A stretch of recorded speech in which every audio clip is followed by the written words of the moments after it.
Bien, mis amigos, bienvenidos a este tiempo de Hombres K2, una campaña de 30 días buscando respuestas. Su hermano Pastor Roberto Alfaro les saluda y les doy la mejor y cordial bienvenida. Estamos ya en nuestro recorrido en el segundo nivel. Primer nivel, identificamos con absoluta claridad el proceso en el principio, Berechit, la creación, el huerto del Edén, varón, imagen y semejanza de Dios, mujer, ayuda idónea, desobediencia, caída, pecado, expulsión, y de allí en adelante, hijos con dolor y todo el sustento con el sudor de la frente. Ese es el recorrido que hicimos durante nuestro primer nivel. En el segundo nivel encontramos ahora a hombres que la Biblia nos relata que han pasado por circunstancias escritas textualmente que son dramáticas, pero que han sido hombres que van a ser un modelo. Y repito esta palabra, modelo, porque cuando repito la palabra modelo tenemos que identificar que nosotros los varones, en general en siglo XXI, no tenemos un modelo de paternidad, no tenemos un modelo de papá, no tenemos un modelo evidentemente de hombre en el sentido espiritual. Hablamos de que nuestras culturas, que no son más de 500 años, o bueno, un poco más de 500 años apenas, es una cultura totalmente tradicional, es una cultura religiosa, es una cultura en el que todos creemos tener la razón. El hombre siempre tiene la razón. Esto trae a colación a mi mente un pequeño chiste, si puedo decirlo de esa manera. Un niño le pregunta a su mamá: mami, ¿qué es ser hombre? Y la mami le contesta: bueno, hijo, ser hombre es ser valiente, esforzado, proveedor, líder, siempre con optimismo, con visión, con proyectos, con capacidad, con honestidad, con fidelidad, con tenacidad. Eso es ser hombre. Oh, mami, qué bueno. Cuando yo sea grande, quiero ser como tú. Wow, mal chiste.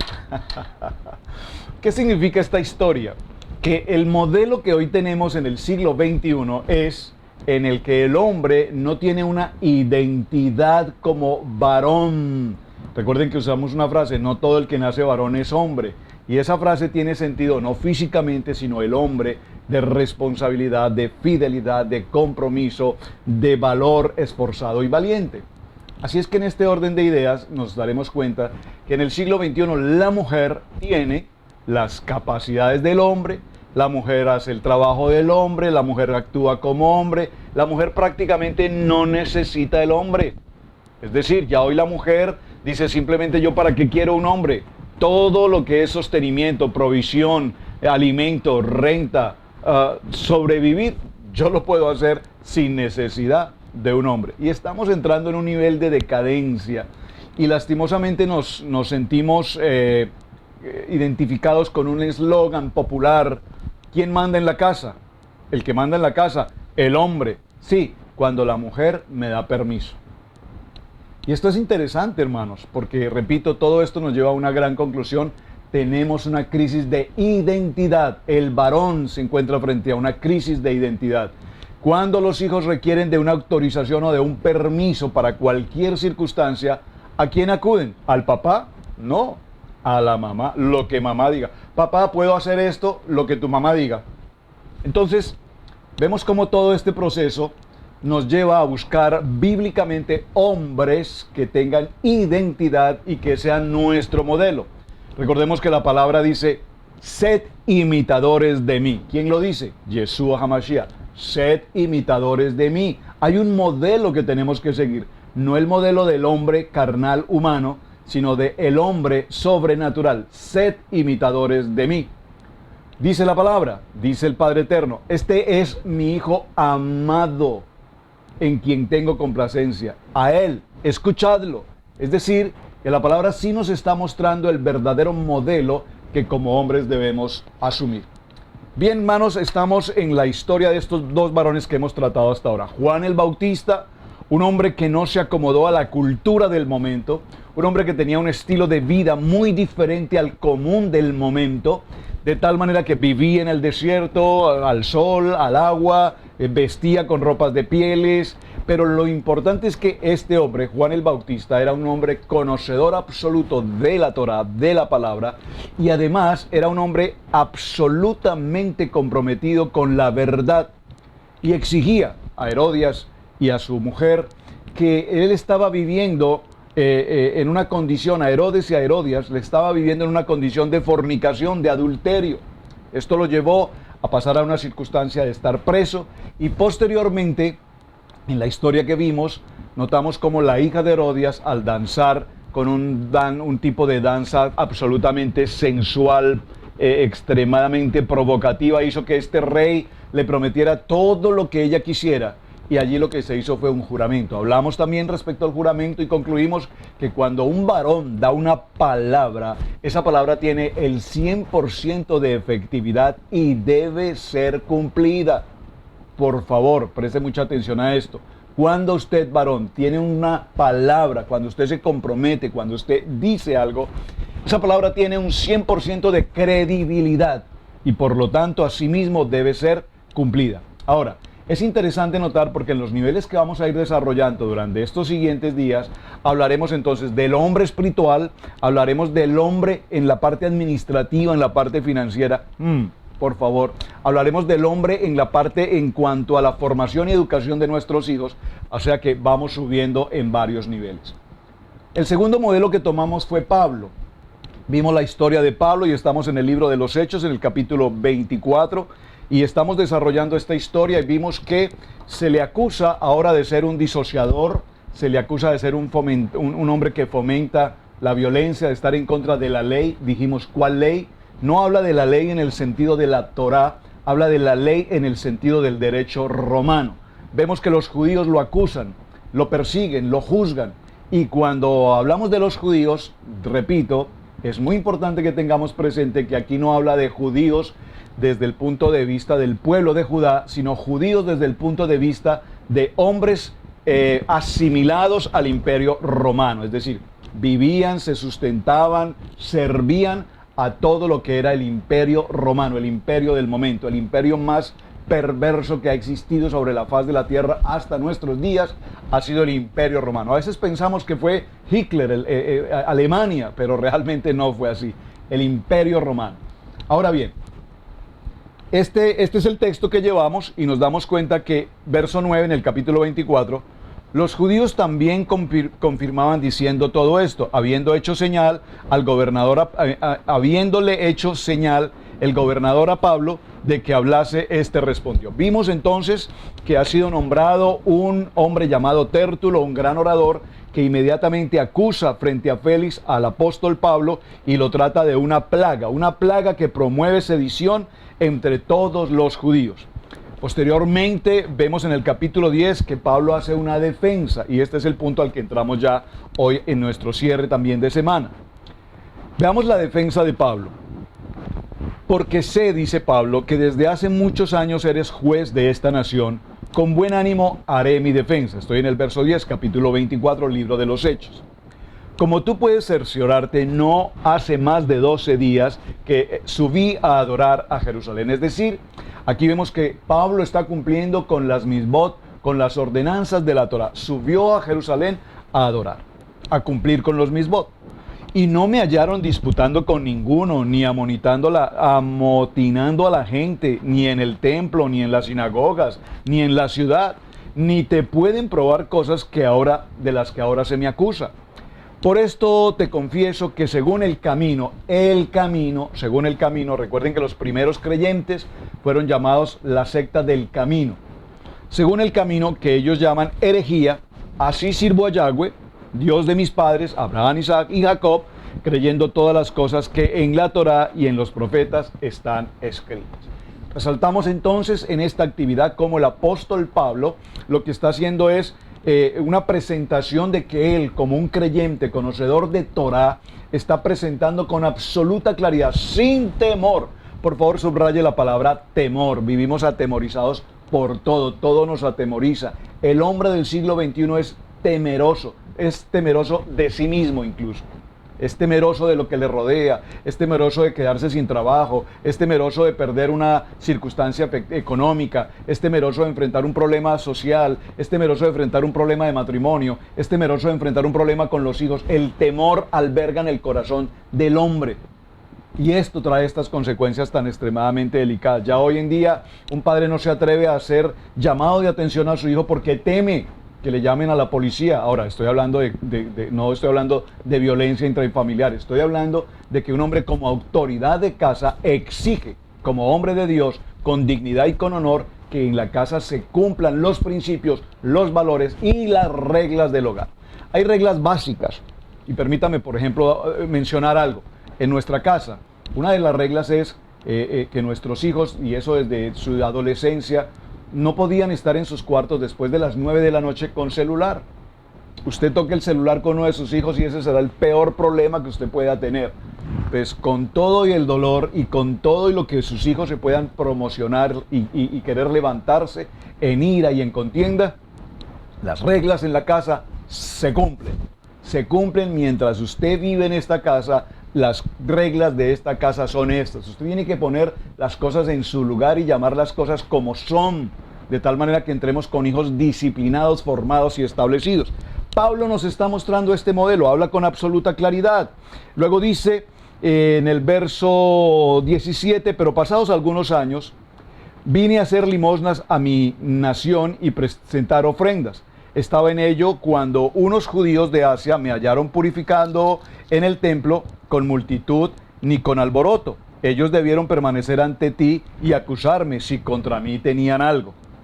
O digan estos mismos si hallaron en mí alguna cosa mal hecha cuando comparecí ante el concilio. A no ser que estando entre ellos prorrumpí en alta voz acerca de la resurrección de los muertos, soy juzgado hoy por vosotros. Entonces Félix, oídas estas cosas, estando bien informado de este camino, les aplazó diciendo: cuando descendiere el tribuno Lisas, acabaré de conocer de vuestro asunto.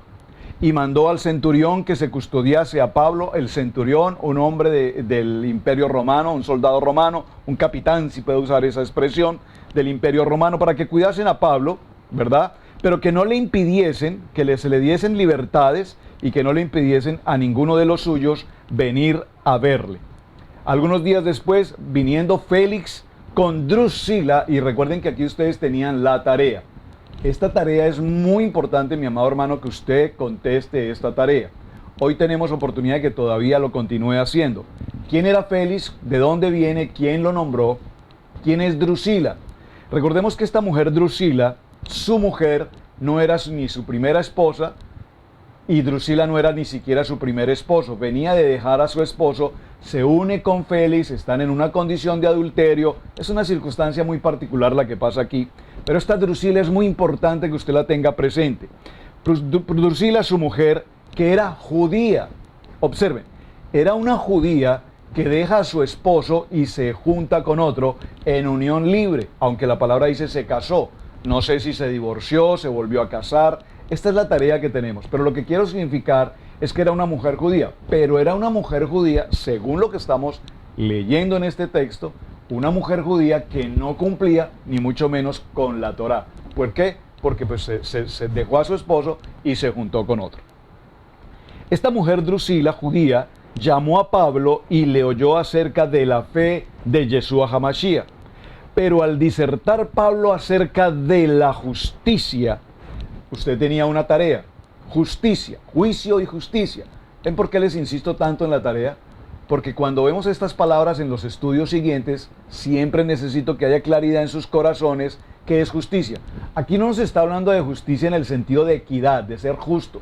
Aquí nos está hablando de la justicia en el sentido de Yeshua. Dice entonces, cuando Pablo diserta con ellos, habla con ellos, habló de tres cosas. Por favor, tome nota de estos tres aspectos. Número uno, habló de justicia. Número dos, habló del dominio propio. Y número tres, y del juicio venidero. ¿De qué habló Pablo con Félix y con Drusila al momento en que lo acusan? Observe cuán importante es el tema. Él no entró en una defensa siento temor, me da miedo estar en esta cárcel, por favor, ayúdenme, necesito salir de aquí, no soporto la oscuridad, no soporto, me da temor estar en estas rejas. No, Pablo no tenía ningún problema por esto. Pablo discierne con ellos, diserta con ellos y les habla básicamente ¿de qué? De los tres elementos básicos del Evangelio. Del Evangelio. Pablo está evangelizando. Pablo no se está defendiendo de su prueba, de su circunstancia. Pablo está presentando la palabra y les habla de justicia, les habla del Creador, de la justicia divina, les habla del dominio propio y les habla del juicio venidero. Félix se espantó. Por favor, en algunas versiones aquí la palabra Félix se espantó. En otras versiones dice Félix temblaba al escuchar a Pablo. Félix tembloroso escuchaba a Pablo. Y este punto es bien interesante, mis amados hermanos. ¿Por qué? Porque cuando hablamos de que Félix entró en esta condición de temor, de pánico al escuchar a Pablo hablar, entonces nos damos cuenta que un hombre kadosh es un hombre que se enfrenta en este caso a una pareja implacable, a una pareja en pecado, a una pareja asimilada, a una pareja entregada al imperio romano, conociendo aún la Torá, pero entregados al imperio romano. Este es el poder que estos hombres buscaban, un poder, una autoridad, una riqueza. Félix y Drusila lo que querían era reconocimiento, autoridad, poder, riqueza, nombre. Pero cuando escuchaban a Pablo hablar con autoridad, con absoluta verdad y justicia y con tal claridad, sabiduría y entendimiento, se estremecían y temblaban al escuchar su historia. Esto es muy interesante, hermanos, porque notemos aquí algo que sucedió en el libro de Éxodo, Shemot, en el capítulo 20. Recordemos un poquito esa historia. Cuando el pueblo de Israel en su salida de Egipto llegan hasta el monte Sinaí, allí a las faldas del monte Sinaí se sucede un evento extraordinariamente importante, de los más importantes en todo el texto bíblico. La voz de Dios, estas palabras que pronunció Dios, permítame llegar a ese punto porque creo que es necesario que lo recordemos textualmente. El libro de Shemot capítulo 20. Dice la palabra que en este momento habló Yahweh todas estas palabras diciendo: yo soy Yahweh tu Elohim, que te saqué de la tierra de Egipto y te saqué de la casa de servidumbre. Y nos habla de estas palabras: no tendrás dioses ajenos delante de mí, no te harás imágenes, no te inclinarás a ellas, no tomarás el nombre de Yahweh en vano, acuérdate del día de reposo, 6 días trabajarás, honra a tu padre y a tu madre, no matarás, no cometerás adulterio, no codiciarás. Ahí están lo que conocemos como los 10 mandamientos. En este momento vemos ahora que cuando el pueblo escuchaba las palabras del Padre Eterno, el pueblo se estremeció, el pueblo temblaba. Quiero que tengas presente eso. Cuando escuchamos la voz de Dios, temblamos. Sin embargo, para el siglo XXI, para este tiempo, hoy, el pueblo no tiembla ante la voz de Dios. Bueno, pues el Shabbat, cuando tenga tiempo, me tomaré un Shabbat. Cuando tenga un tiempo, pues si me queda tiempo, leeré la Biblia. Porque nos enseñaron que así sea en el último segundo que nos arrepentamos, el Dios eterno nos dará salvación. Entonces, si eso es así, ¿para qué creer desde los 10, 15 años o 20 o 30? Pues hagamos del mundo placeres y en el último segundo nos arrepentimos y nada ha pasado. Igual seremos salvos. Esa es una teoría que se nos ha enseñado. El salvo siempre es salvo. Bueno, tenemos que evaluar ese aspecto. Pero es muy importante que tengas presente que un hombre kadosh vive conforme al plan y al propósito de la palabra. Y es el ejemplo, repito, que estoy tomando del apóstol Pablo cuando nos habla de justicia. Aquí la palabra justicia nos habla del carácter del Padre Eterno. Y aquí la palabra justicia nos dice: estas acusaciones que tú haces, Félix y Drusila y todo este pueblo, ustedes me están acusando. Déjenme decirles que en el tiempo venidero habrá una verdadera justicia, la justicia divina. Y Dios establecerá en ese juicio divino realmente quién es el verdadero es. ¿Quién es quién? Ustedes aquí en tierra podrán acusarme, juzgarme, calumniarme, señalarme, pero yo tengo la absoluta certeza. Tengo la absoluta certeza que sé que mi Redentor vive y Él hará justicia. ¿Cuál justicia? Salvación. Aquí la palabra justicia tiene que ver directamente con salvación. Es decir, que lo que está haciendo Pablo con estos acusadores es presentándoles un plan evangélico, un plan de salvación, un plan de vida. Y aquí hay algo interesante porque notemos que cuando Félix llamaba veamos el texto, Félix se espantó y dijo, ahora vete, Pablo, ahora vete. Me produce temor lo que estás diciendo. Wow, o sea que la palabra tocó el corazón de Félix. Félix sabía lo que Pablo estaba diciendo y le dijo, por ahora vete, Pablo, por ahora vete. Y luego le dice, mira lo que le dice, pero cuando tenga oportunidad, te llamaré. Pero cuando tenga oportunidad, te llamaré. ¿Cuántas veces tú le hablas a gente que tienes a tu alrededor, a tu propia familia, amigos, compañeros de trabajo, y les hablas con autoridad, y les hablas de la palabra, y seguramente se espantarán, seguramente ni te querrán ver, te pondrán una X y te dirán delete en el Face, te eliminarán. Hoy la gente se preocupa más si los eliminan en Face que si los eliminan personalmente. Delete. Pero este hombre le dijo, vete, delete, Pablo, pero en otro momento te volveré a llamar. Esperaba también con esto que Pablo le diera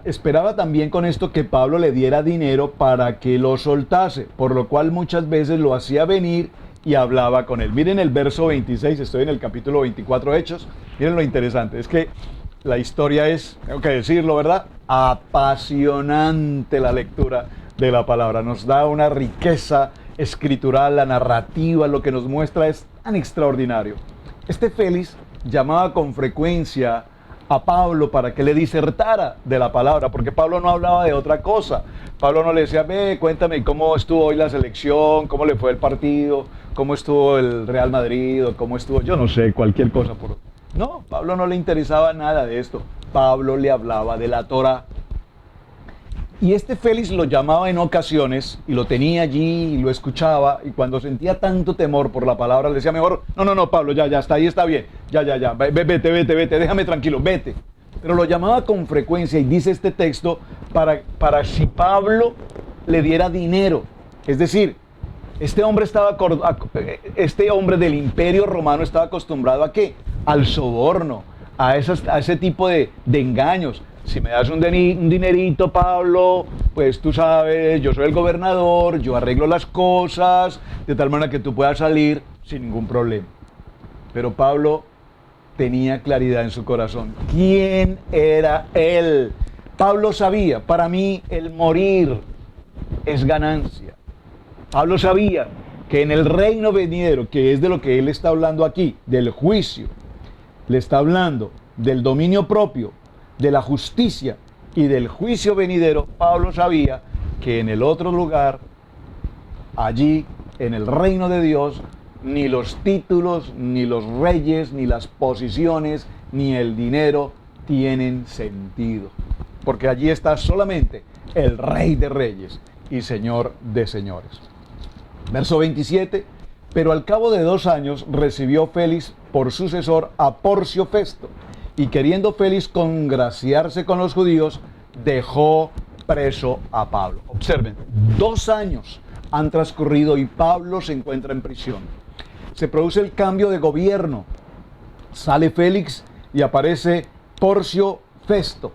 Y Félix, queriendo agraciarse con los judíos para que lo siguieran reconociendo, para ganarse los votos, si puede utilizar esta palabra, deja a Pablo en una condición de estar preso. Detengámonos un momento en este punto, hermanos. Acompáñenme al libro de Mateo un segundo. En el libro de Mateo, en el capítulo 5 y en el verso, llego al capítulo 5 y veamos el verso 20. Libro de Mateo capítulo 5, Evangelio de Mateo capítulo 5, verso 20. Recordemos que aquí nos está hablando de las bienaventuranzas, el sermón del monte, un tremendo mensaje que tenemos claro, es absolutamente definido en el sermón del monte. Si usted nunca lo ha leído en detalle, le pido por favor hágalo. Lea todo capítulo 5 porque este sermón del monte es sobrenaturalmente importante. Verso 20 dice: gozaos y alegraos porque vuestro galardón es grande en los cielos. Pablo sabía con absoluta certeza que el galardón que él tiene como un hombre kadosh no es el galardón humano, no son los títulos. ¿Sabes? Si es un militar, con el respeto de todos los hermanos amigos militares, fui militar por lo menos obligatorio, transitorio, y trabajé en entidades de seguridad donde todo lo más importante son los rangos, las posiciones. El teniente, el subteniente, el teniente, el capitán, el mayor, el teniente coronel, el brigadier general, el mayor general, el general. Y ahora hay generales hasta de 4 o 5 más soles, etcétera. Y todos nos dirigimos según el rango, la posición que nos ocupamos. En una entidad financiera está el presidente, el vicepresidente, el director, el fulano, todos tenemos posiciones. Pero Pablo sabía, como dice el Bienaventuranzas del capítulo 5 de Mateo, verso 20, Pablo tenía gozo y alegría porque él sabía que su galardón es grande en los cielos, porque así persiguieron a los profetas que fueron antes de vosotros. Y asimismo, como han sido perseguidos tantos hombres kadosh, tantos hombres de Dios, cuando un hombre de Dios, cuando un hombre kadosh sabe que el galardón lo tiene nuestro Padre, que tenemos la gracia, el favor inmerecido de parte de Él con nosotros, entonces yo puedo decir con absoluta certeza: ¿quién contra mí? ¿Quién contra mí? Todo absolutamente lo puedo en Yeshua HaMashiach, porque es Él quien me fortalece. Y tú puedes decir esta palabra de Filipenses 4:13 con autoridad cuando vives esa palabra con autoridad. Es una palabra que se escucha con tanta frecuencia, tanta gente la repite: oh, es que Cristo me fortalece.